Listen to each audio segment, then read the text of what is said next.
హైదరాబాద్ లోనే the best gastroenterology hospital Ananya hospital Kukatpally. Appointment కై call చేయండి. సో రీసెంట్గా ఇంతకు ముందు మీరు అన్నారు కదా సార్, అవార్డు ఒకటి వచ్చింది. అవార్డు నిజంగా చాలా గొప్పది యాక్చువల్లీ, చెప్పుకోవాలి ప్రతి ఒక్కరికి కూడా. దాని గురించి కొంత ట్రోలింగ్ కూడా చేశారు సార్, దాని గురించి ఏమైనా చెప్తారా? యాక్చువల్లీ ఏంటి 12 గంటలు అవార్డు ఇవ్వడానికి 12 అవర్స్ ముందు వరకు నాకు తెలియదు. ఒక టీం వచ్చి నాకు ఫోటోగ్రాఫ్స్ అడిగారు.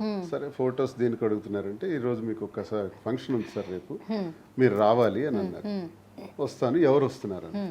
మేము దయచేసి పిలుస్తున్నాం రండి సార్ అన్న. సరే అని వెళ్ళి చూశాను. అక్కడికి వెళ్ళి చూసేటప్పటికి డొనాల్డ్ ట్రంప్ తాలూకా అడ్వైజర్ మిస్టర్ మార్క్ బర్న్ అని అక్కడ హాజరవుతున్నారు. ఈయన ఎవరు అని, ఈయనతో ఇప్పుడు ఎందుకు పెట్టారు ఇదంటే, మీకు ఇక్కడ డాక్టరేట్ ఇస్తున్నామండి అని అప్పుడు చెప్పారు. ఓహో, ఎవరు డాక్టరేట్ దేనిలో నుంచి ఇస్తున్నారు, ఏ కారణంగా ఇస్తున్నారు అని. అంటే మీరు పొలిటికల్ లైఫ్లో ఓడినా గెలిచినా అది ఆలోచించకుండా గత 25 సంవత్సరాలుగా ఒక్క రూపాయి కూడా లంచం తీసుకోకుండా అవినీతి లేకుండా మీరు సర్వీస్ చేస్తారని మా నోటీస్కి వచ్చింది. అంటే రాజకీయాల్లో పదవుల కోసమో డబ్బు కోసమో పనిచేసే వాళ్ళని చూసాం, కానీ ఓడిన పార్టీలోనే ఉండి పనిచేసిన మిమ్మల్ని మేము చాలా అరుదుగా చూస్తుంటాం. ఓడిపోయిన వెంటనే అధికార పార్టీలోకి పోతారు, లేదా అధికార పార్టీ నాయకులతో చేతులు కలుపుతారు, లేదా రూలింగ్లో ఉంటే విపరీతంగా సంపాదిస్తారు డబ్బులు. మీరు ఎక్కడ అవినీతి చేయలేదు మీ ట్రాక్లో.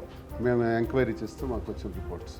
దీన్ని గుర్తించి చాలామంది దీన్ని రాంగ్ పోర్ట్రైట్ చేస్తున్నారు. ఏం సేవ చేశాడు టెక్కల్లో వెళ్ళి అడిగి తెలుస్తుంది, ఇక్కడ అడిగితే ఏం తెలుస్తుంది? ఆ ఛానల్ ముందు కూర్చొని మాట్లాడే బదులు ఒకసారి టెక్కల్లో దువ్వాడ శ్రీనివాస్ గురించి వెళ్ళి అడగండి. ఏం సేవ చేశాడో, ఎటువంటి ఉద్యమాలు చేశాడో, రైతుల కోసం ఒక east Coast thermal power plant ఒక స్వాంప్ ల్యాండ్లో పెడితే అధికార పార్టీకి చెందిన వాళ్ళు, అపోజిషన్కి చెందిన నాయకులు అందరూ కూడా ఆ ప్లాంట్ ఫేవర్లో ఉంటే, నేను ఒక్కడనే ప్లాంట్కి ఎగనిస్ట్గా 35 గ్రామాల తరఫున పోరాడి పెద్ద ఉద్యమే చేసాం కాకరాపల్లిలో. ఆ ఉద్యమం సెంట్రల్ గవర్నమెంట్ వరకు తాకింది. జయరాం రమేష్ గారు ఆ థర్మల్ పవర్ ప్లాంట్ రద్దు చేశారు. 1600 మంది ప్రజలతో 62 రోజులు జైల్లో ఉన్నాను నేను. పోలీసు ఫైరింగ్ ఆర్డర్స్ కూడా ఉన్నాయి. ఫైరింగ్ ఆర్డర్స్లో మా కార్యకర్తలు 3 చనిపోయారు. అప్పుడు అందరు నాయకులు విజిట్ చేశారు ఆ ప్రాంతానికి. చంద్రబాబు నాయుడు గారు వచ్చారు, జగన్మోహన్ రెడ్డి గారు వచ్చారు, కిరణ్ కుమార్ రెడ్డి గారు వచ్చారు, అందరూ వచ్చారు. సో ఇటువంటిది వాళ్ళు నాకు డబ్బులు ఇచ్చి మేనేజ్ చేయాలని చాలా ప్రయత్నాలు చేశారు ఆ యాజమాన్యం. నేను ఎక్కడ వరగలేదు, తగ్గలేదు. ఉద్యమ నేపథ్యంలో నుండి ప్రజల పక్షాన్ని నిలబడి ప్రాంతాలు కాపాడాలి. అక్కడ అడిగితే తెలుస్తుంది. ఇవన్నీ తెలియకుండా ఇక్కడికి వచ్చి మాట్లాడేస్తే యూట్యూబ్ ఛానల్ పెట్టేసి ఎవరెవరో నోటుకొచ్చినట్టు మాట్లాడదు కదా. ఇవన్నీ తెలుసుకున్నాను. తర్వాత నేను ఎంఏ ఇంగ్లీష్ లిటరేచర్ చేశాను. తర్వాత పిహెచ్డి చేయాల్సింది మిస్ అయ్యి అకాడమిషియన్గా వెళ్ళిపోయినాను. జూనియర్ కాలేజీలు పెట్టాను, 3 ప్రైవేట్ జూనియర్ కాలేజీలు వెళ్ళాను. అలాగే ఒక ట్యూటోరియల్స్ ఉండేది. ఆ తర్వాత గ్రానైట్ రంగంలోకి వచ్చాను.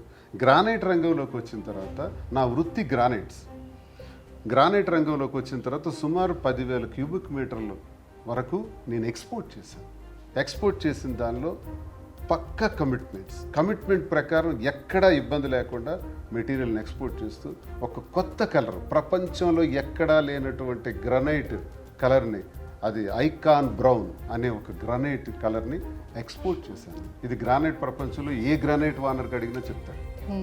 యూరోపియన్ కంట్రీస్ అంతటికీ ఎక్స్పోర్ట్ చేశాను, చైనా ఎక్స్పోర్ట్ చేశాను, బహామా బ్లూ ఎక్స్పోర్ట్ చేశాను.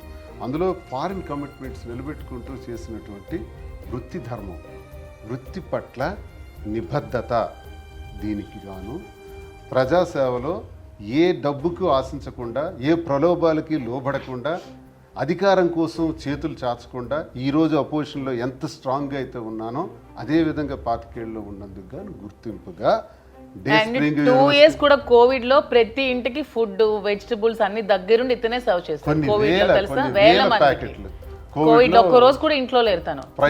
ఆ టైంలో కోవిడ్ బారిన కూడా పడ్డారు. అయినా సరే పేషెంట్స్ కి, ఎంతమంది పేషెంట్స్ కి, కోవిడ్ పేషెంట్స్ కి బెడ్స్ ఇప్పించి, హాస్పిటల్లో జాయిన్ చేయించి, ఫుడ్, వెజిటబుల్స్ అని వాళ్ళకి వాట్ ఎవర్. కోవిడ్ లో కష్టపడినట్టు నాకు తెలిసి ఎవరు కష్టపడరు. ఫోన్స్ పెట్టుకొని వాళ్ళతో మాట్లాడుతుంటే ఇప్పటికీ చెప్తూ ఉంటారు నన్ను చాలా మంది. మొన్న ఒక అతను, నేను వైజాగ్ లో మా అపార్ట్మెంట్ కోసం అక్కడ ఫ్లాట్ దగ్గరికి వెళ్తే అతను, అమ్మ ఇప్పటికీ మేము శ్రీనివాస్ గారిని మర్చిపోలేం. ఏమండి అంటే, మా చనిపోయే మదర్ ని కాపాడారు శ్రీనివాస్ గారు కోవిడ్ లో. అతని వల్లే మా మదర్ సర్వైవ్ అయ్యారు. హెల్ప్ చేయకపోతే ఇలాంటి చేసిన మనిషిని పట్టుకొని ఏదోదో వెదవ కోతులు, వెదవ కామెంట్లు, మనకు వచ్చింది అంటే ఎంఏ ఇంగ్లీష్ చేసి పిహెచ్డి చేయడం నాకు పెద్ద పనేం కాదు ఒక అకాడమిషియన్గా. కానీ నాకు సమయం లేక నేను చేయలేకపోయాను. ఈరోజు నాకు వచ్చింది.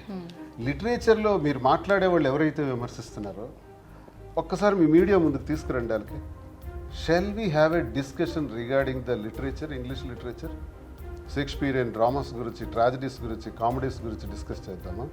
రొమాంటిసిజం గురించి డిస్కస్ చేద్దామా? మిడీవల్ హిస్టరీ గురించి మాట్లాడదామా? Medieval literature, biblical English language గురించి మాట్లాడదామా? ఆ లిటరేచర్ గురించి మాట్లాడదామా? మహాభారతం గురించి సరళమైన భాషలో డిస్కస్ చేద్దామా? రామాయణం గురించి సరళమైన భాషలో డిస్కస్ చేద్దామా?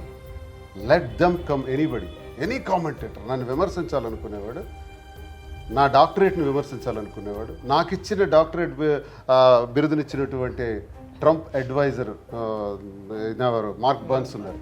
ఈయనెవరో నాకు తెలియదు, నేను నెట్లో చెక్ చేశాను. ఫలానా అని ఈయన ఒకప్పుడు స్పిరిచువల్ అడ్వైజర్గా ఉన్నారని, ఆ పార్టీకి సపోర్ట్ చేశారని తెలిసింది. మరి నాది ఒకవేళ కాదనుకుంటే రెండో రోజు తెలంగాణ గవర్నమెంట్ ఒక బిజినెస్ సమ్మిట్ పెడితే అందులో ఆయన చీఫ్ గెస్ట్గా హాజరయ్యారు. అదే మార్క్ బర్న్స్. ప్రభుత్వం తెలియక చేస్తుంది ఇవన్నీ. మరి ఆయన పట్టుకుని కూడా విమర్శిస్తున్నారు, డే స్ప్రింగ్ యూనివర్సిటీని విమర్శిస్తున్నారు, నన్ను విమర్శిస్తున్నారు, డాక్టరేట్ను విమర్శిస్తున్నారు. విమర్శించే ముందు మీ శక్తి ఏంటో చెప్పండి నాకు. దువ్వాడ శ్రీనివాసు, మాధురి, ఇవెందుకయ్యా? అది నా పర్సనల్ ఇష్యూ, నా పర్సనల్ ఇష్యూ, నా పర్సనల్ కాదు. నా పర్సనల్ ఇష్యూలో మాధురి ఎవరో నాకు తెలియదంటే నేను నీలాగే ఉంటా, దువ్వాడ శ్రీనివాస్ ఎవరో నాకు తెలియదంటే మాధురి కూడా మీలాగే ఉంటుంది. అంటే నన్ను విమర్శించే వాళ్ళలాగా. కానీ మేము చెప్పాం, ఎస్ దువ్వాడ శ్రీనివాస్ ఇది చేశాడు, మాధురికి నాకు ఈ సంబంధం ఉందని. మీరు చెప్పగలరా? దమ్ముందా? బెండు తెగిపోద్ది ఒక్కొక్కడికి చెప్పాలంటే. ఎందుకంటే వాళ్ళు షర్ట్ ఇప్పితే ఒళ్ళంతా మచ్చలే. నా షర్ట్ ఇప్పి చూపించాను నా మచ్చల్ని. అది దువ్వాడ శ్రీనివాస్ అంటే. అందుకే ఐఎమ్ డాక్టరేట్, గర్వంగా చెప్పగలను. మీరు చెప్పలేరు, రహస్యాలు దాచుకుంటారు. అందరికీ ఉన్నవివే, ఎవడు బయటికి పెట్టు. అందరూ శాఖాహారులే, రొయ్యలో ముళ్ళు మాత్రం కనిపించట్లా. అది నేను ఈ డాక్టరేట్ గురించి సంక్షిప్తంగా చెప్పదలుచుకునేది. నాకు ఇచ్చినందుకు సంతోషం. ఆ ఇచ్చింది తెక్కల ప్రజల వల్ల నాకు ఈ స్థాయి వచ్చింది. వాళ్ళే ఈ గౌరవాన్ని స్థాయికి తెచ్చారని మీకు నేను చెప్తున్నాను. వాళ్ళ ద్వారా రాష్ట్ర ప్రజలకు పరిచయమైన, ఆంధ్రప్రదేశ్ ప్రజలకి, అలాగే తెలంగాణ ప్రజలకు పరిచయమైన, ఇన్ని కోటాను కోట్ల మంది ప్రజలకి మేమందరం కూడా పరిచయమయ్యాం.